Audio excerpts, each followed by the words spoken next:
Days after a mine collapse in Warwick County damaged more than a dozen homes, families are still working out what comes next. Liz DeSantis joins us after talking to officials who say most of the families who were hit the hardest did not have insurance coverage. Liz? Well, Rob, we heard Monday from one impacted homeowner who says he had just retired. He says he went from happy and housebound to basically homeless in a matter of hours. Now, like many others, he didn't realize he didn't have specific insurance for mine subsidence. That's why one local contractor is trying to raise awareness about the need for this extra coverage.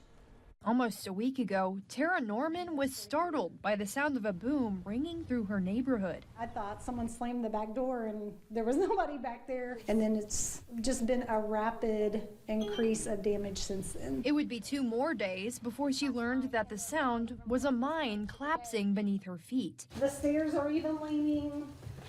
This is sliding. This part of the house is sliding off. At least 15 homes in Chandler have been damaged as the earth continues to shift. Local officials say 5 are total losses. Of those 5, Norman's home was the only one insured for mine subsidence. My heart absolutely breaks for the few that do not have it. Grant Freeman is an estimator for MCF Construction, one of the only state-approved mine subsidence contractors in the area. Part of the reason Freeman says so few families had the insurance is because of an increased number of insurance sellers based out of the area. They might not be aware of our local area and what is important in this area. They're supposed to, every insurance carrier is supposed to offer mine subsidence insurance. Because the insurance rate is controlled and subsidized by the state, Freeman says the cost of coverage is very affordable. It's only like $25 a month at the highest end, and the lower end ones don't cost that much.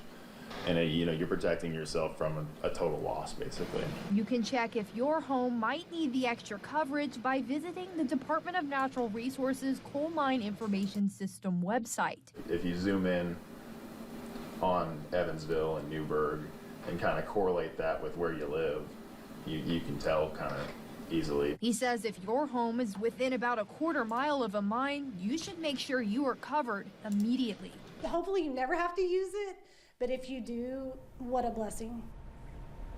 Well, Freeman tells me that fewer and fewer people are submitting claims for mine subsidence, even though these events aren't happening less frequently. He says he believes many people aren't aware they live in an area that's at risk.